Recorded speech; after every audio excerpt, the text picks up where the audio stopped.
So here is the rebuilt tenon, which I think has come out reasonably okay. I've left it very slightly oversized versus the one that's there, because in general these things are very sloppy. So this might just give it an extra little bit of rigidity. So we're at the point where we can do a full dry fit and see what needs doing next. So here is the dry fit with the two vertical pieces installed, and the rebuilt tenon is here. So as you can see, with these two center joints nice and tightly closed, this side here is reasonably closed, but here we have that gap. And so what I did, I measured the uprights from basically from the base to the horizontal point here. This one is 327 mil and this one is 325. So this upright is actually shorter than this one. Hence we have a gap. No idea how that has come to be there. So the proper thing to do is to basically get a piece of rosewood and make a shim to go in here, and of course this this gap here is not parallel, and it's a little bit wider at the back than it is at the front. It's a little bit narrower in here than it is at the edge. So a little bit of fun trying to build a shim to go in there, and also to try and make it as invisible as possible. Ideally I should use a piece of quarter sawn rosewood, but that's a serious amount of aggravation, so I'm going to try this piece of heavy duty veneer, which is from the back for an acoustic guitar. And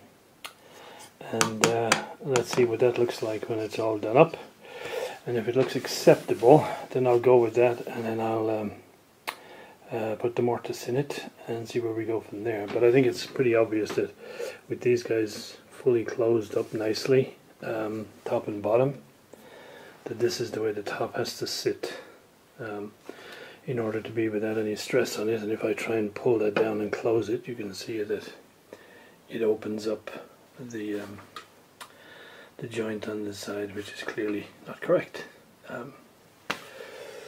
So, build a little shim, put it in here, see if it looks halfway decent. So here we are with the shim, at least rough cut and glued, or in the process of gluing. I've just screwed it down with a screw to act as a clamp, to give me a clamping pressure for the glue. And then I'll remove the screw, and that hole will be irrelevant because it'll be routed out anyway for the mortise later on. So yeah, here we go. Just as an aside, this upright piece on the right side, I've been continually filling the voids with mostly with medium strength super glue, so that it is really solid and there's no voids, and then I'll shape it all up and, if you like, color it up when we're done. So because this is now at the base of the back of the chair, and so when somebody sits on the chair they'll be right up against this, and so I'm nervous about this whole piece here being very fragile, so we'll strengthen it up as best we can. So here's the dry fit with the shim at least roughed in. It's not perfect, but it's really close. So at this point I think all the main surfaces are touching evenly, and nothing is going to be under stress. So we're probably at the point now where I can start on the tenon to go in here and see how that all lines up afterwards, which will leave us with what we're going to do over here.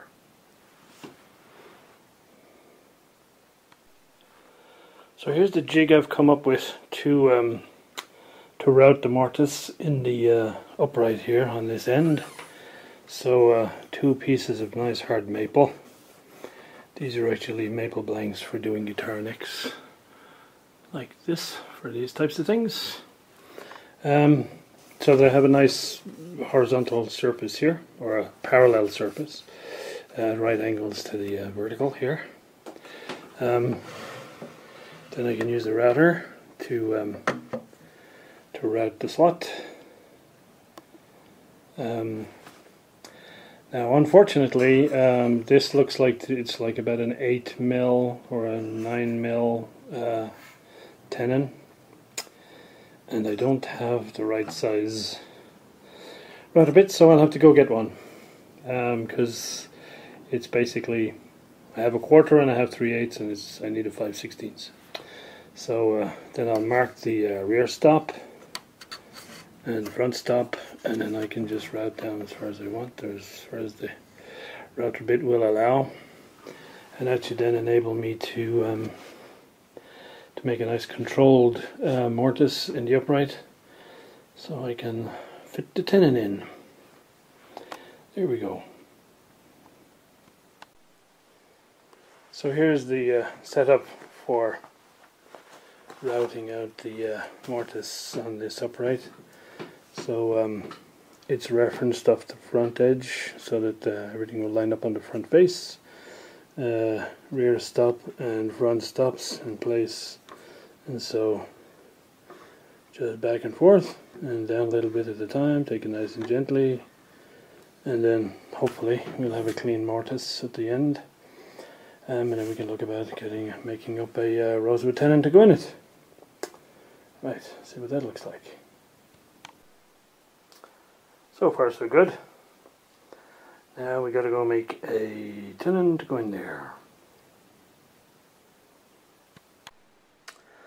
So after lots of trial and error, this is what the floating tenon looks like. So the symmetrical end of it is the end goes into the vertical upright to fit into the nicely knitted routed slot.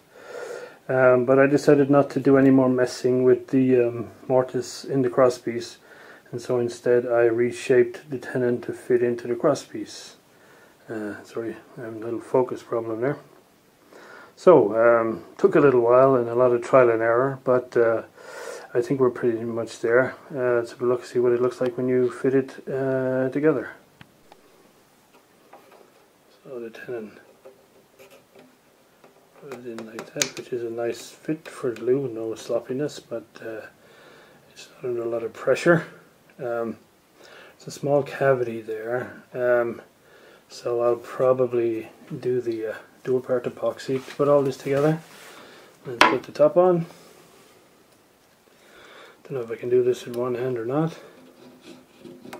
I'll give it a go. And there we go. Nice and solid and lined up and so on. So, yep. So let's put the whole thing back together now. And when we fit it, everything seems to close down nicely. Even this other side here looks to have come together much better than I thought, so that might not be so hard after all. So there we go. Everything seems to fit reasonably neatly at this point. All the joints are closed, nothing is under any stress. So I'll probably just use some sort of a fabric belt clamp to clamp top to bottom, just to gently hold it when it's all ready for gluing. So yeah, that's another step forward.